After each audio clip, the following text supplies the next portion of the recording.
Garden part 3. Just found out that the neighbor's going to breed sugar and she's going to have little sugar cubes. Isn't that cute? These are pretty. What do you call them? This is yarrow. Oh yes, Father Yarrow. This is yarrow, and this is red yarrow. It comes in white and yellow varieties, and I got lucky and got the red one. Had no idea. Belichka, smelling my verbena? Isn't that sweet? They're beautiful flowers. They're related. But we'll get to the middle. Yes, we'll get to the middle. Indeed. We're getting a little crowded over here. Oh, that looks nice. The pots seem to get arranged every day. Yes, they must. Must to get arranged every day. What a pretty row of things. Yeah, don't swear. I'm not swearing. Okay. I'm just shushing. So look at this dahlia. What a pretty intense color. Look at that. Wow. Yes. And in front, or on both sides of her, we have two rhododendrons, which have doubled at least in size since they went in the ground. And mind you, it's all been no more than a month. A catmint with little light purple flowers, and a salvia with very aromatic leaves. That's a different looking one. Yeah, a little bit of lamb's ears, which a friend of mine dug up from her yard, along with these guys, who are supposedly very interesting plants. Anti-gopher plants. These seed pots pop and just fly all over the yard, and a new plant grows wherever one of these lands. Here's another one. So I have 1, 2, 3, and another 3, and one more over there. And supposedly, if you plop one right where the gopher has dug up a hole, he will never dig up a hole in that spot again. They really don't like them. I have not yet sampled that technique. They've only been in my house for 3 days. This is epazote. We had that in an omelet the other day. We had that in the omelet. Yeah, it's a weed in Mexico, and it has a very... Smell this. Ooh, nice. It smells astringent and green and kind of bad all at the same time. I think it smells good. It smells like fresh sea air. Yeah. Green forest. Yeah. Yeah, it's delicious, actually. This is a delphinium, and I have no idea what color it will grow up to be. Rocky, get out of the aloe. Out. Thank you. Oh goodness, I'm forgetting what this is. Must to look. Scabiosa atropurpurea black. No idea. Let's see when it grows up. You'll get another tour. A purple bougainvillea, which is recovering a bit more slowly from the transplant shock, but nonetheless is recovering.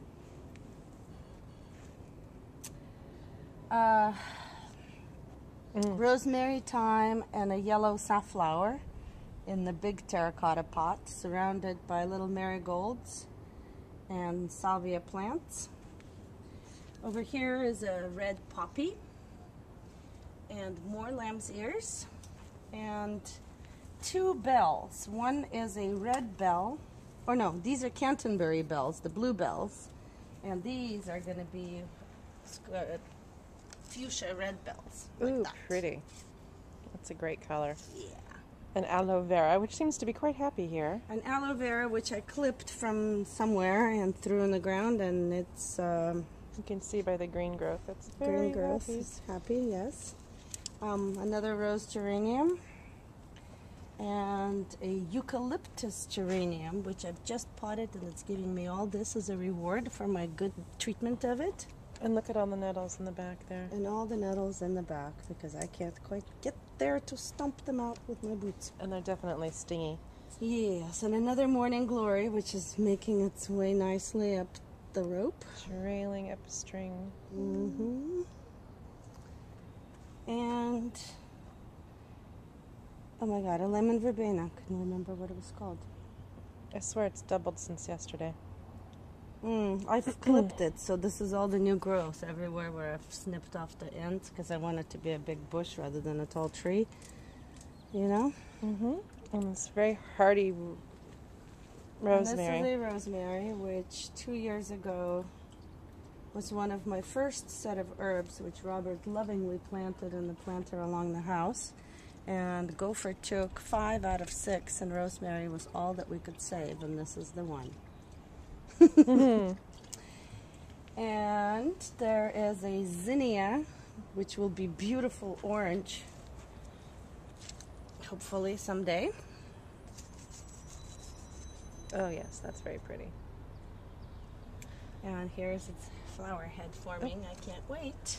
It's coming. And all of these will be flowers too. It'll be just a big orange headed bush. An aloe. And I think this is a French lavender. But I'm not sure what kind of lavender. And the rest is a work Pots. in progress. And now for the center diamond along the base of the giant tree. Very big tree. The center diamond, oh gosh, nettles everywhere. The center diamond is So pretty. so pretty. I have 2 agapanthers, one on each end. That side over there, which is now in the sun, is only morning sun.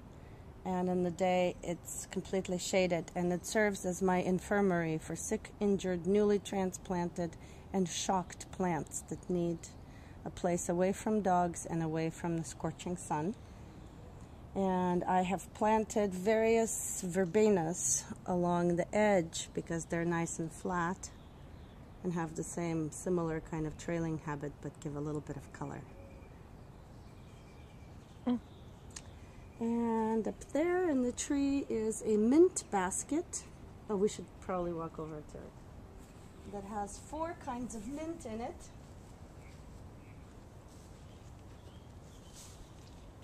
Oh, all these succulents were foraged from various places around the city. Oops. Okay, I'm getting bonked in the head by the tree. Oh, look how So pretty we the mint have is. a Moroccan mint over here. And we have a spearmint over here. And a peppermint trailing happily off the edge. And robustly standing up is the chocolate mint. Which smells like an after-8 dinner mint. Yes, and they are happily hanging in the shade over here off the tree. And the drippings off this basket go into a little box of watercress and gotu kola. What is a gotu kola? Gotu kola is you've heard it's a medicinal herb. They sell supplements to help brain function. Oh. And you can eat it in salads. It's pretty actually tasty. 2 jade plants in the back and a little spider plant. Kind of infirmary. It almost died and we started watering it and it came back to life. And over there are 2 mint geraniums with velvety leaves that are just so soft. They're like mohair velvet made out of silk mohair. And they smell like mint and they're delicious. And the Sloat Garden Center let me clip them off their plant that is 100 years old. Ooh. 2 raspberry bushes. A couple of euphorbias. Little euphorbias. Lots of spider webs. Ew. Go for activity in the bed spotted this morning. Oh, irrigation, please to observe. Oh yes. Drip irrigation everywhere. Amazing, Robert. Totally amazing. And Look how big this one trunk is. There's like this huge, gnarly infrastructure of this tree. It's very open in the center. If I was a kid, I'd be climbing this thing. Oh, Nastya climbed it the first year. She and all her friends used to sit in it and talk.